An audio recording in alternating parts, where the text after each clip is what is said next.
Hello? Hello? Is anybody out there? Anybody out there at all? Even one subscriber? Oh, it's time for Spidey's movie review. Decided to come back again tonight on my day off of work. Oh, yeah, it's always so sweet when I don't have to go to that fucking shithole. Anyway, decided to come back and do another rollicking movie review. Oh, yeah. Ooh. Anyway, so I've been really kind of concentrating lately on the old classics from the 50s and 60s and 40s, and tonight is no exception, of course. If you hear all that music or that noise to your left, is that your left? Yeah. Oh, whatever it is, doesn't make any difference. That's just Abbott Costello meet Dr. Jekyll, Mr. Hyde. Ooh, that's a classic. We're going to be reviewing that movie really soon, so get ready for some Abbott Costello. Anyway, we're going to talk about one of my favorite movies of all time. Of course, you know I like the 1950s horror movies and sci-fi classics, and tonight is no exception. Tonight we're going to be talking about Invasion of the Body Snatchers. Woo! 1956, a year after I was born. Oh my God, I am really goddamn old. Anyway, this is, here it is. Here's a cover. Oh, look at that. Good cover, by the way. It's kind of creepy looking, isn't it? Oh, yeah, it's a good one, man. 1956 has Kevin McCarthy, of course. Uh, you know, what's her face from the Addams Family? I can't think of her name, and I don't know. I'm just drunk or something, man.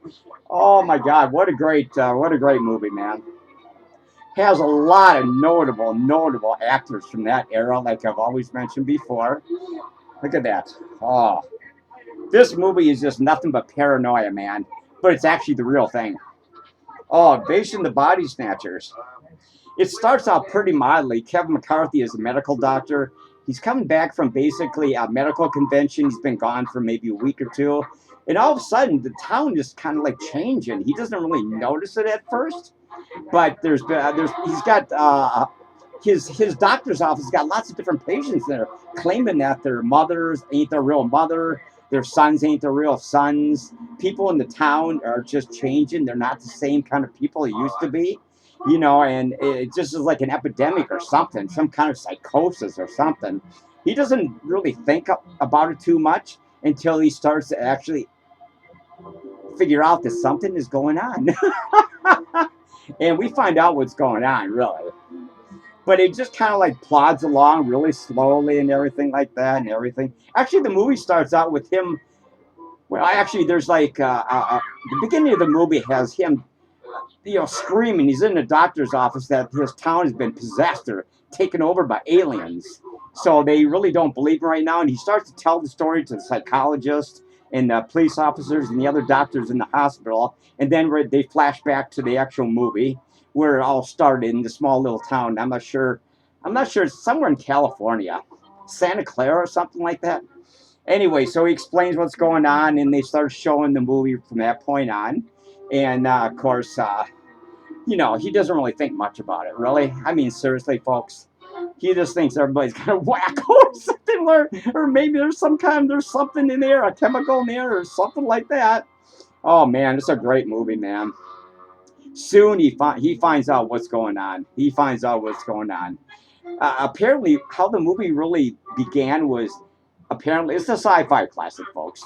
It's really about seeds that apparently fell down in the farmers' fields and they took root, and there's like giant seed pods. And basically, the farmers didn't think much of it, of course, because they got possessed right away. Of course, it disintegrates your own body, and it pops out a new one. It's really disgusting looking, man. You get to see that about maybe 20 minutes into the movie. Oh my God! And anyway, they start to infect the town because they want to take over that part of the California, that little town. It's like a really small town. I'm not even sure exactly.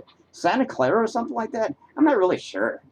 Anyway, there's the cover again, right there. It's pretty cool. Invasion of the Body Snatchers. Oh my God. Carolyn Jones is from the Addams Family's in this movie. I couldn't think of her name a few minutes ago. She played Morticia Addams, of course. And there's a lot of well-known actors in this movie, like I said before, from that particular era when they were doing all kinds of types of movies. And there we go. Look at that. Ooh, that's scary. Isn't that scary? Oh, it's a great movie, man. I don't think I have to show you the disc. Do you want to see the disc? It's really not much to see. It's a pretty simple DVD. Oh, we gotta get this straight, man. Invasion of the Body Snatchers. I gotta learn how to do that better.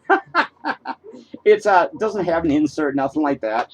It just, my goddamn fingers are just unraveling here. It's just a basic DVD, regular. The picture quality is really quite good. I mean, it's really a classic movie. I'm sure it's been remastered a bunch of times over the years, decades, I should say. I mean, this movie is from 1956, so do the math. It's an old movie. Just like Spidey. Okay, let's do some shout-outs before we continue with the movie. Okay. I gotta mention my embalmer, of course, Dane. He's just anxiously waiting to embalm me because I'm getting goddamn old, so he wants to make some money or something. I don't know. Then we got Janelle, my press secretary. She doesn't even talk to me anymore.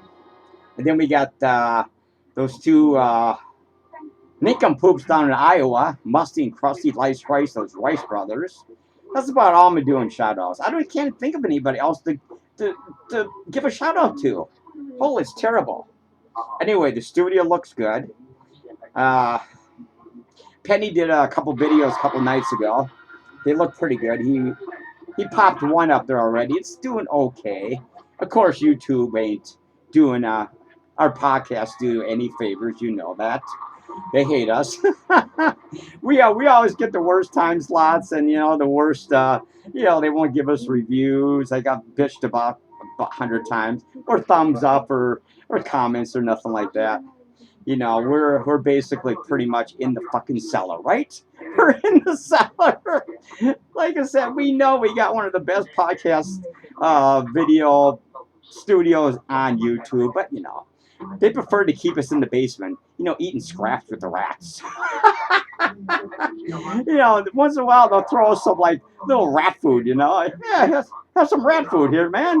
Yeah, we'll give you 5 views tonight. Just because we're feeling generous. We don't even, like I've said before, we don't even care, man. We just do this all for the fun of it. Okay, we're up to 8 minutes, not bad. Anyway, so basically a whole town starts to transform. Oh God, this I gotta turn that crap off over there. It's driving me nuts, that noise. There we go. I hit the volume off on it. Anyway, so basically town starts to slowly turn, and he kind of figures out what's going on. Really, he finds out, he's barbecuing in his backyard or in his kitchen with 2 of his friends, all 4 of them. And basically what happens, they put 4 of the pods in his greenhouse right next to his backyard. And they they start hearing all these popping noises. And Kevin McCarthy comes out and goes, what the hell's going on? He starts seeing all these goddamn seed pods popping out, 4 likenesses of him, his girlfriend, and their 2 friends they invited over for supper, man. And they go, what the hell is going on here, man? They're fucking disgusting. They're like about 3 feet long, the pods, and they look like giant sea foam pods. And what they do is they're actually alien life forms reproducing your likeness, your mind, your personality, everything. And it just grows slowly. Especially if you fall asleep, you're screwed. You're screwed because your body just kind of goes away and the new ones take over. They look exactly like you. They talk like you. They have your same mannerisms, your same, everything. I mean, it's like 100%. It's you, basically. But it's actually an alien mind in there, I would assume. And they're hell-bent on taking over the world, They're starting with a small town, and this whole town eventually just gets taken over by the pods, except for Kevin McCarthy, man. This is sad, man. Oh, my God. He actually makes a cameo in the 1978 remake of remake of Invasion of the Body Snatchers, right? Remember that movie? That was really creepy as hell with Donald Sutherland, Brooke Adams, Leonard Nimoy. Yeah, at the beginning of that movie, he's still, because at the end, he's the only person that gets away in this town. And he's still trying to convince the world that this crap is going on. So basically, that's the very end of the movie, though. Oh, actually, well, I have to end the beginning of the new Invasion of the Body Snatchers in 1978. He's still running down a big busy street screaming, "They're here! They're here! They're taking us over! We're doomed!" You know? I think he gets hit by a car in that movie, probably killed in that movie at the very beginning of that movie. Same, I mean, he's like what? I don't know, 40 years older. You know, he's still screaming, trying to convince everybody that, you know, the aliens are trying to take over the world. And you know something? I think they are. Just look at the way the world is right now. Anyway, there's your back cover. I was just talking about the 1978 remake. That was actually a great movie. When I first saw that movie, it scared the bejeebers out of me, man. It sucks you right in. But we're going to talk about this movie, which started it all. There's also been another, there's actually two remakes. 1978 remake, and then the one from the 90s or 2000 called Body Snatchers. That one was set on a military base, and they managed to kill pretty much all the aliens at the end. Really cool movie. I kind of like that one from, I think it was like 1999 or, yeah, you have to look. This is called Body Snatchers. All right. Yeah, it's pretty cool, man. You can't really see this too clearly, but man, it's a great flick. Of course, his girlfriend, Becky Driscoll, gets taken over at the very end. They're the last two people in the town, and they flee into the mountains where these mines are, and they're inside the mines, and of course, you know, hiding from all hundreds of townsfolk who are basically trying to find them and force them to sleep, you know, so they can be taken over by their two pods, you know. Oh, it's sad, man. If you watch the movie, it's just creepy. It just kind of plots along, and you can see the takeover of the town. Everybody, men, women, children, you know, anything that's living, basically, the pods want to be part of the town and, you know, and control the world. That's really about what it's all about, folks. Control the world. Okay. I think you're probably going to know. I mean, there's a lot of good people in this movie. It was really well done back in 1956. It's a classic, man. I mean, there's so many classics from that era, especially in the 50s, man. The 40s were good, the 60s were good. And this is just a classic, man. A classic. Ooh, this is going to get a perfect Spiderweb review. Okay, how much time we have to? We got 5 more minutes. Oh, yeah. Anyway, so I'll try to review, actually, the upcoming movie I'm going to review pretty soon is Abbott and Costello meet Dr. Jekyll and Mr. Hyde. This is a 2-disc set. Actually, it's a 4-disc set. Look at that. All right. We'll talk about that. That's what was playing in the background over there. I just had that on for side noise over there, you know, towards my right or your left. So I decided to turn that off because it was kind of interfering with what I'm trying to explain here about the Body Snatchers.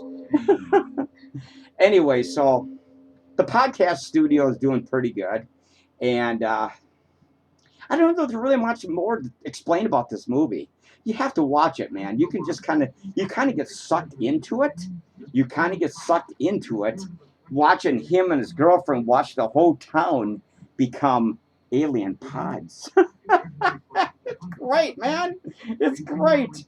Anyway, so basically, you know, I'll kind of fast forward to the very end because he kind of gets away after his girlfriend's been transformed into some kind of a mine or something where they're both trying to hide from the townsfolk. There's just everybody in the town is completely gone. They're just aliens now. Oh my God, it's very sad. I just love this movie, the way everybody kind of like is scared at the very beginning. They convince their grandfather is not their grandfather, their son is not their son. You know, the police captain is not the, you know, like that. And everybody's changing, and there's just a few people left who are trying to convince a few people that something weird is going on, and they're damn right, man. And Kevin McCarthy, of course, is one of my favorite actors from that era. He's been in a ton of crap in movies, man. I like that guy. I think he passed away not recently. I'm not really sure. You have to do the research on that. Anyway, we've got about 3 more minutes to go. Anyway, he managed to escape after his girlfriend is trying to scream and get the townsfolk on top of his ass and force him to sleep. He gets to the highway and he starts, running down the highway screaming, "They're here! They're here! They're here! They're here!" And basically he gets taken away by the loony bin to the local mental health hospital, where that's how the movie actually begins, because he's at the beginning. He's trying to explain what happened in Santa Clara, or what the heck that little town's name is. And basically they find out that he was telling the truth, because what happens is the truck driver that's trying to leave that town has a whole truckload of sea pods in the back of his giant rig or something like that. And they finally figure out that he's telling the truth. And they block off the town at the end. They call the National Guard, Washington, D.C., and they cordon out the entire town. And he's finally relieved that somebody believes him. And, he was telling the truth, man. Alien invasion. Woo! Okay, we're up to, well, not too bad. Yeah, a couple more minutes. Anyway, folks, it's a great flick, man. If you really like great classic sci-fi and pods, oh my God, this is great.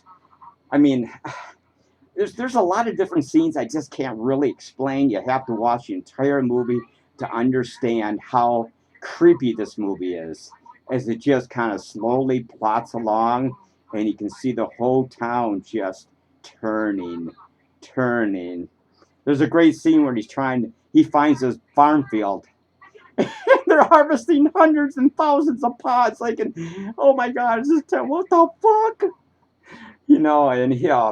But anyway, he makes it out at the end, and he convinces the doctors and other people at the hospital that's actually true, and they believe him, of course. And like I said, they cordon off the town, National Guard, FBI, whatever, Washington, D.C.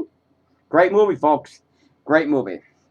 I haven't really fumbled my words too much tonight, which is really a good sign. Maybe I shouldn't be getting drunk before these podcasts. Anyway, this movie, we're going to rate it right now. Of course, we know what this movie is going to get. It's going to get 10 Spiderwebs, because it is a mega, mega classic. I mean, it's one of the greatest sci-fi movies ever made, bar none. Woohoo! So I got to get going, folks, and we're going to be doing some more movie reviews probably in a few days or something. We'll talk more about my 1950s obsession with sci-fi horror movies. And we'll be back probably, I don't know, maybe on Sunday night. I'm not really sure. There it is, folks. Check it out. If you never saw this movie, check it out immediately. Great flick, folks. Great flick. It's a beautiful looking movie, too. Good acting. I mean, everything's perfect. Soundtrack, everything's perfect. So until next time, watch for more of my... Jesus, God. Watch for more of my movie reviews. How about that? See you later. Woohoo!